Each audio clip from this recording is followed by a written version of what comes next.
Hi and welcome back to Cheeky Crypto. My name is Nick and today guys we're going to be jumping down into the world of Bitcoin to be taking a look at the bigger macro picture with what I think has been unfolding and what I think is likely to occur next. Now as I get into this video, if you find it useful and informative, hit that like button. I really do appreciate that. If you're new to the channel, then why not consider subscribing? You can of course unsubscribe later.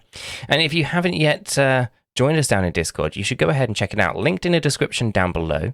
The community there is a fantastic, and they're talking crypto 24/7. It's completely free, and I don't think you'll be disappointed by what you find down there. So why not go ahead and check it out? Linked in the description below.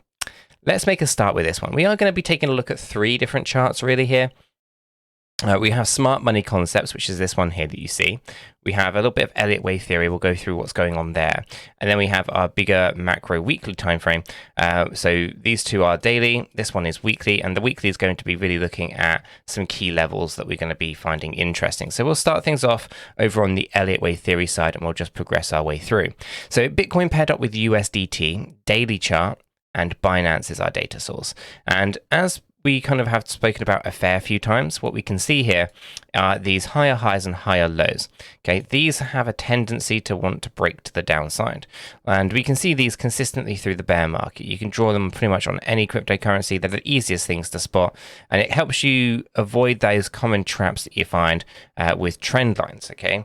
So normally what you find is people are drawing trend lines in saying, look, we're going to the moon because we're finding support on this trend line and we're going to probably break above this trend line, and we're indicating that we're in a bullish market. What they're failing to actually show you or identified for you is that higher highs and higher lows actually have a higher probability of a break to the downside. And you can see this consistently in the bear market. And it doesn't matter which cryptocurrency you look at to do this, you can see it very consistently.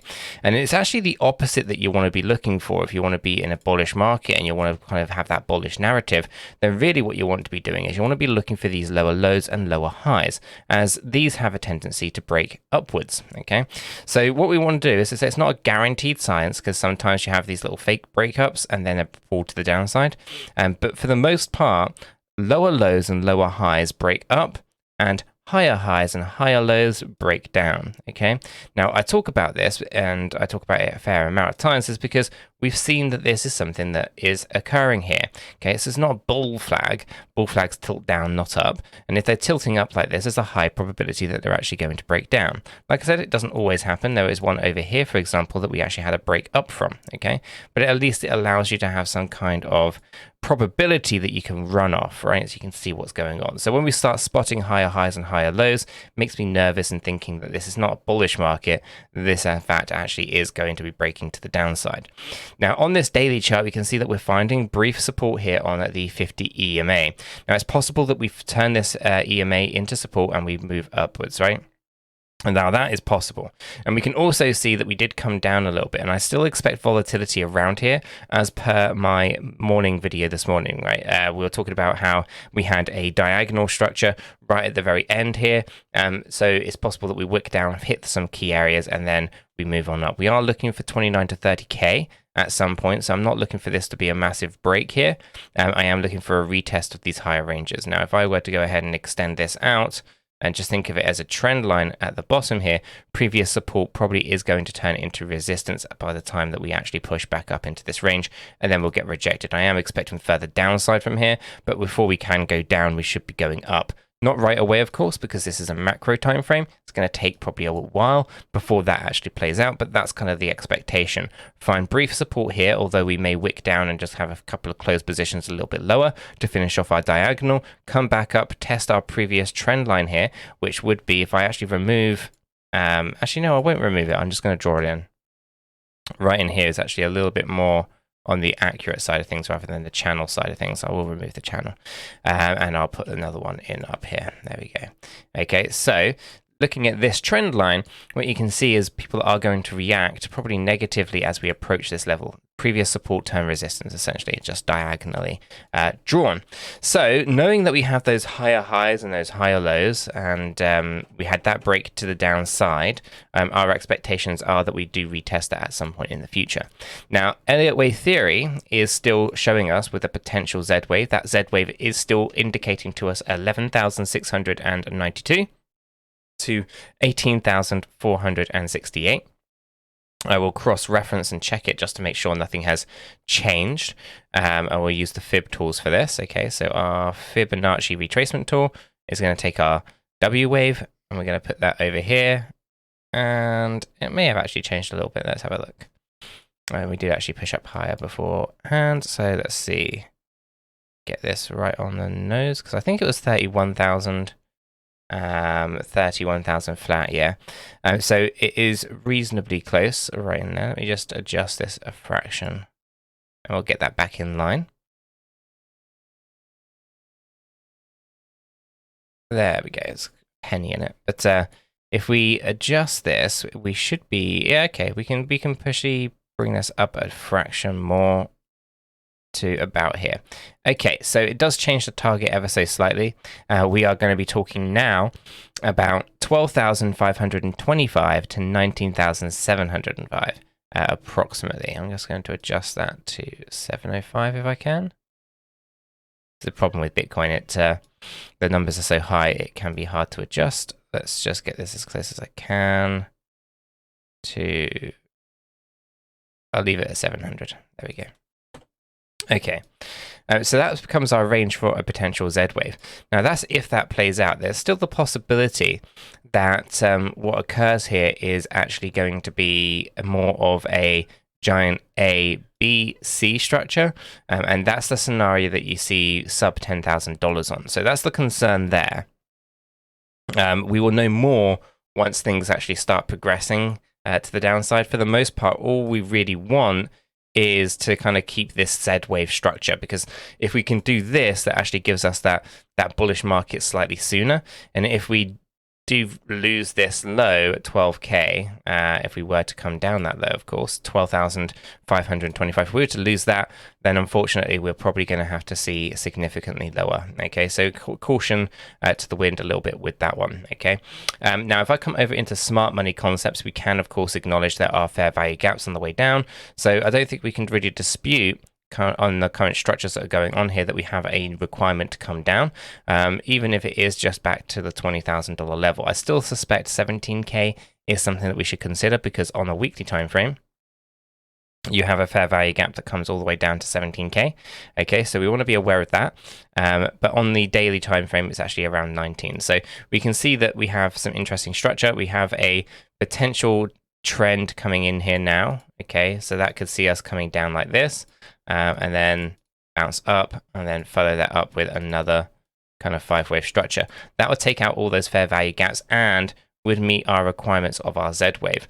Okay, that would be our best case scenario. However, like I said before, with whales that have been selling at the lows, specifically down here, it's going to be really hard to think that they're going to buy up higher. So I would suspect a new lower low is on the horizon, just because the billionaires haven't actually been buying, they've been selling. And until they come in, I don't think we're going to see any moonshot. So that's my personal thoughts on that one. I suspect that we'll have a new lower low.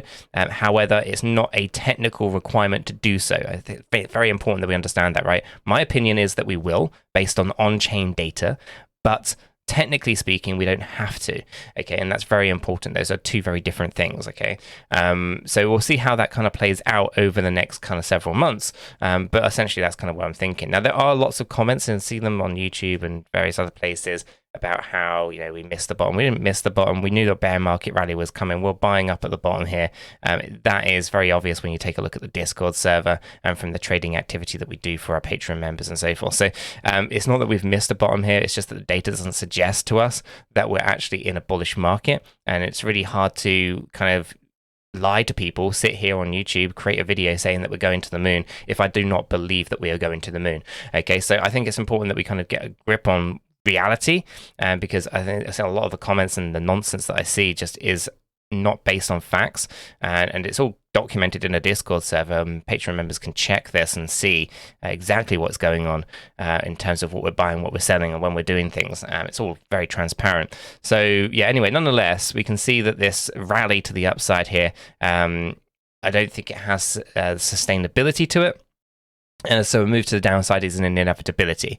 Okay, so we are going to be going down. It's just a case of where it lands by the end. Okay, that's the only thing that really is up for dispute at this particular point.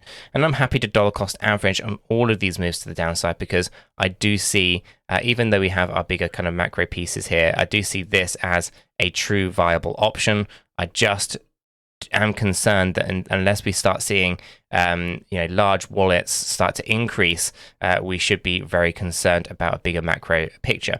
Which brings me over into this chart here, which of course is our weekly time frame. Again, we're using Binance and USDT, and on this one it gives us our major areas of support and resistance. And you can see here this previous area of demand has turned into an area of supply. This is 28,881 to 31,848.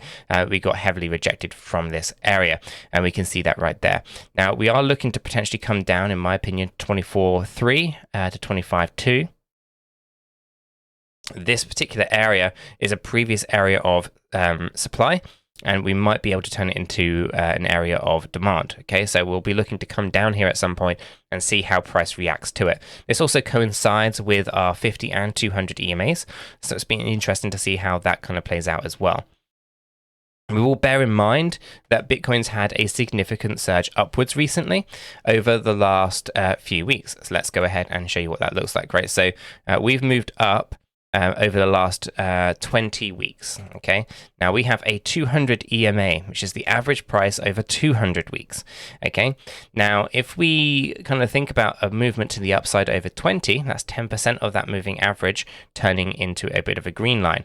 And of course, we're going to have to start to move and roll this across.